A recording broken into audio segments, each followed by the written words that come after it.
Shemina, welcome back to my YouTube channel. Yay!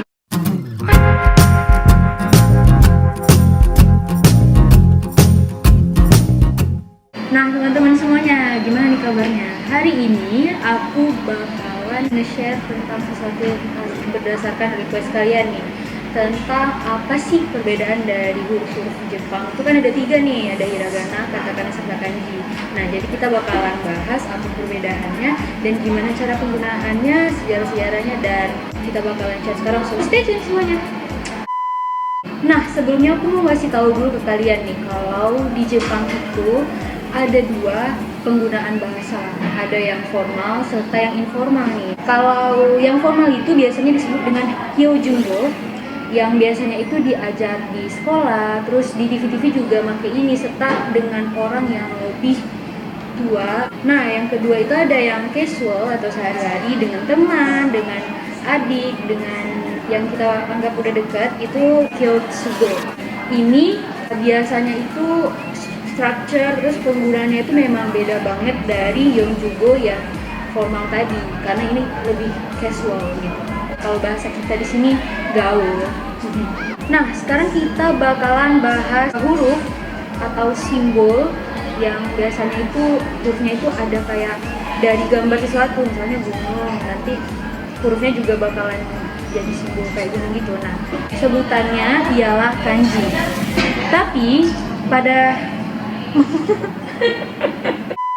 nah teman-teman, kanji ini merupakan huruf yang berasal dari Tiongkok nih. Nah pada zaman dahulu itu kanji ini disebutnya dengan shinji, jadi bukan kanji. Sekarang aja itu disebutnya kanji, dan kanji ini banyak banget teman-teman, ada sampai 50 ribuan huruf, dan 10 ribu diantaranya itu 2000 aja yang dipakai. Nah kanji ini sendiri masuk ke Jepang itu pada abad ketiga Masehi dari barang impor Cina. Seperti yang tadi kita tahu bahwa kanji ini dari Tiongkok, Cina, jadi masuknya itu dari barang impor Cina. Nah tapi ada juga nih seperti teori bahwa kanji ini berasal dari Achiki dan Wani. Itu adalah orang yang mengajarkan putri kaisar pada zaman dinasti Ojin. Nah Achiki dan Wani ini diceritakan bahwa mereka mengajarkan kanji terlebih dahulu kepada putri kaisar. Kanji sendiri sudah diyakini masuk ke Jepang itu udah dari 1 Masehi karena ditemukannya stempel emas di Kyushu. Nah itu dia cerita sejarah dari kanji, gimana sih masuknya ke Jepang. Nah contoh dari kanji sendiri itu begini. Nah kanji tersebut itu biasanya merupakan kata kerja, kata sifat, kata benda, ataupun kata keterangan.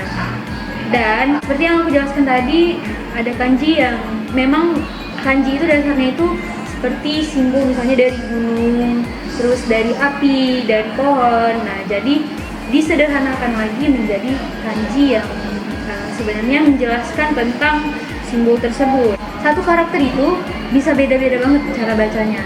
Misalnya aja kayak atarashi. Atarashi itu kan artinya baru atau new. Dan ada juga bacaan lainnya itu ada shin. Nah, jadi itu bisa beda-beda. Nah, pembagian pengucapannya itu ada 2. Ada yang pengucapan Jepang atau yang disebut dengan kunyomi, dan Cina onyomi. Nah, sekarang kita bakalan masuk ke huruf yang kedua atau bisa dibilang katakana. Nah, katakana ini sendiri juga masuk dari luar nih guys, bukan asli yang buatnya orang Jepang. Katakana ini bisa juga disebut dengan gairaigo karena berasal dari luar tadi. Dan katakana ini pencetusnya yang pertama kali itu bernama Kibi no Makabi. Nah, agamanya itu Buddha, dan dia ingin menerjemahkan kitab agama Buddha itu ke dalam bahasa Jepang agar orang-orang Jepang itu lebih memahami. Jadi si Kibi no Makabi ini ingin orang Jepang itu lebih banyak tahu gitu tentang Buddha dari kitab mereka. Nah, katakana ini sendiri dibuat oleh si Kibi no Makabi ini agar menyederhanakan si kanji tadi guys, karena seperti yang kita tahu kanji itu udah banyak, terus juga satu karakter itu bisa pengucapannya beda-beda. Jadi si Kibi no Makabi ini pengen orang lebih gak terlalu berbelit-belit seperti kanji. Untuk penggunaan katakana pertama kali itu ialah pada tahun 1988.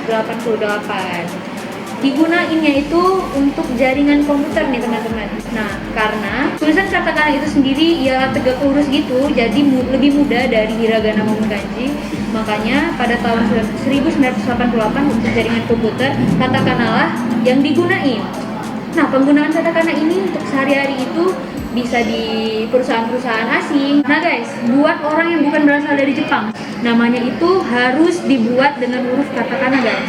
Karena kita bukan berasal dari Jepang. Kita ini termasuk orang asing, jadi nama kita dibuat dengan huruf katakana. Seperti nama aku Niva, jadinya Niba. Nah, aku bakalan jelasin kenapa jadinya Niba, bukan Niva. Dan nanti kita bakalan jelasin lagi. Nah, katakana ini penggunaan lainnya itu bisa pada penegasan guys. Jadi misalnya dalam sebuah kalimat itu ada yang mau ditegasin, nah itu bisa digunain katakana. Nah guys, katakana ini sendiri merupakan transkripsi kosakata dari bahasa asing ke Jepang. Misalnya video itu dijadiin di katakana itu jadi video. Nah, jadi mereka memang ada syarat-syarat dan aturan-aturan khusus dari bahasa asing itu dirubah ke katakana atau pengucapan Jepang. Seperti yang aku bilang tadi juga, bahwa katakana itu kesan hurufnya itu kaku dan tegak lurus. Nah, kita bakalan bahas lagi tentang syarat-syarat katakana dan perbedaan-perbedaannya setelah kita bahas hiragana. So stay tune terus guys. Nah guys, ini yang terakhir nih kita bahas dari kanji, katakana. Ini ada yang terakhir dan ini merupakan asli orang Jepang yang buat. Nah, namanya ialah hiragana. Hiragana ini berjumlah 46 huruf dan seperti ini ada hiragana. Nah, gimana sih orang Jepang itu pertama gunain hiragana? Jadi, dahulu kala itu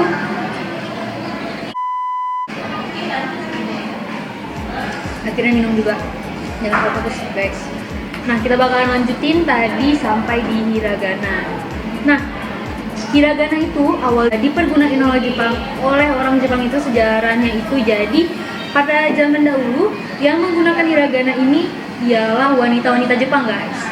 Jadi dikenal dengan onade karena wanita-wanita Jepang itu dulunya mau ngungkapin perasaan, tulis-tulis di diary gitu, tulisnya itu pakai hiragana. Sedangkan huruf yang dua tadi, katakana dan kanji itu yang gunain itu lelaki guys. Nah, jadi hiragana itu dulunya itu memang nggak merata penggunaannya itu dan nggak umum guys. Oleh karena itu hiragana dikenal dengan onade. Nah, tapi sampai sekarang dari awal abad ke-10 pemakaiannya itu sudah meluas dan merata. Nah, kalau katakana tadi kesannya kaku dan tegak lurus, hiragana ini lebih dinamis guys. Dan hiragana ini lebih sulit dari katakana, kayak lebih banyak lengkungan-lengkungannya dan ya kita bisa lihat. Nah, di hiragana dan katakana ini ada huruf yang sama nih guys. Itu ada namanya huruf he. Tapi he ini biasanya digunakan di partikel sih. Nah, nanti kita bakalan bahas juga di video selanjutnya. Nah guys, tadi kita udah bahas nih semua huruf-huruf Jepang, tapi belum sampai di situ. Walaupun ada kanji, katakana, hiragana, hiragana dan katakana ini masih terbagi lagi ke dalam 4 guys. Ada seion, dakwon, handakwon, serta yowon. Nah, aku sendiri baru tahu ini. Tadi aku baru cari tahu. Aku cuma taunya itu kayak ada penambahan tenteng, terus penambahan bulat kecil di atas. Gak tahu kalau penyebutan ini seion, dakwon, handakwon, ya ini lah jadi seperti itu. Nah, dari hiragana katakana ini sendiri biasanya ada penambahan strip panjang juga guys. Misalnya kayak temen aku mau manggil aku nih di chat. Nah, itu panggilnya itu kayak mau panjang gitu, bukan banyak hurufnya, tapi pakai tanda strip tadi. Nah, itu kayak manggil Diva gitu lah. Nah, sekarang kita bakalan bahas apa sih perbedaan-perbedaan dari seion, dakwon, handakwon, dan yowon tadi. Sekarang kita bakalan bahas yang pertama yaitu seion. Nah, seion ini merupakan umumnya dari katakana dan hiragana. Jadi semua huruf katakana dan hiragana itu disebut seion. Ini terdiri dari vokal dan konsonan. Nah, untuk contohnya itu sendiri bisa dari penggunaan kamera. Nah, itu kan sama aja nih, nggak ada yang perlu ditambahin tenteng ataupun ditambahin bulat di atas. Nah, jadi sama aja. Nah, yang kedua ini ada namanya dakwon. Dakwon ini berjumlah 20 huruf. Ada Kakiku Keko, Sakisu Seso, Tachitsu Teto dengan Ahiweo. Nah, untuk si dakwon ini sendiri itu tuh cuman ditambahin tenteng. Jadi misalnya tadi Kakiku Keko itu jadi Gagidu Gego. Nah, untuk contohnya sendiri itu bisa kita lihat pada penggunaan televisi. Televisi dirubah jadi ke bahasa Jepang itu jadi terebi.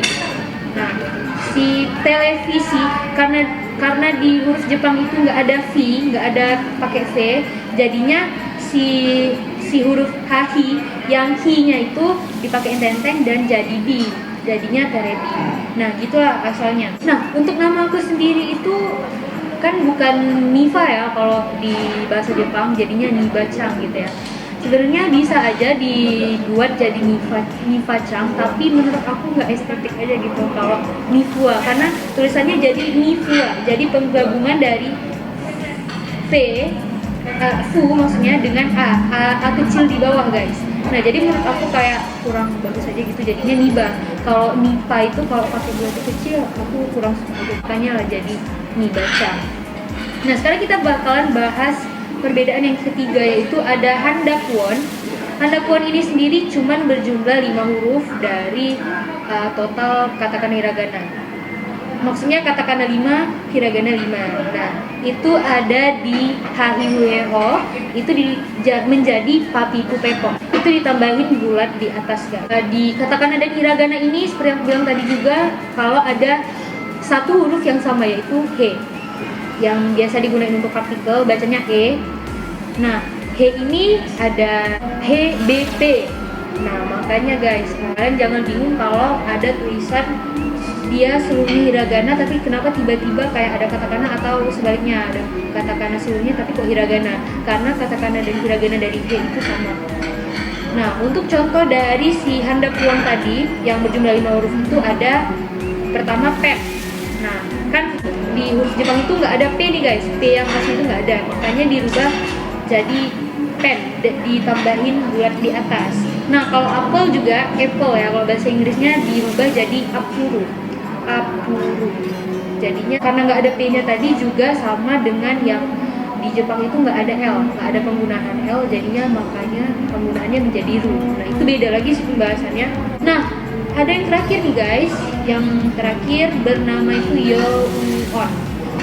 Nah, kita bisa lihat contohnya, ini yang katakana.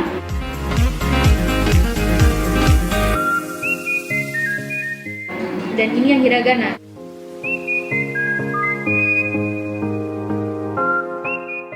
Nah, ini penambahan huruf vokal di bagian bawah, jadi dia lebih kecil. Mungkin kalian yang pencinta Jepang, baca teks Jepang, sering lihat tuh ada kayak huruf kecil di bawah huruf konsonan, jadinya huruf vokalnya itu di bawah. Nah, itu merupakan huruf Yo-on guys, ingat ya, Yo-on. Nah, untuk contoh dari si Yo-on ini sendiri ada, kalau bahasa Inggrisnya itu karakter, menjadi Kyarakuta. Nah, kianya ini guys, kianya pergabungan dari ki sama ya. Ya-nya itu jadi bagian kecil di bawah. Ya gitu jadinya. Nah, itu salah satu penggunaannya. Ada juga adventure. Adventure itu jadi adobencha. Nah, itu di bagian ca-nya guys, ca-nya. Penggabungan dari ci sama ya. Nah, kalau nama aku dibuat menjadi asli Niva, itu jadinya Nifua. Penggabungan dari fu sama a kecil di bawahnya. Nah, itu guys dia namanya Yo-on. Dan begitulah perbedaan dari huruf Jepang. Memang banyak banget. Nah, seperti yang kita bilang tadi, kanji mencapai 50.000, tapi yang dipakai 2.000. Dan katakana hiragana ada sekitar 40-an lebih.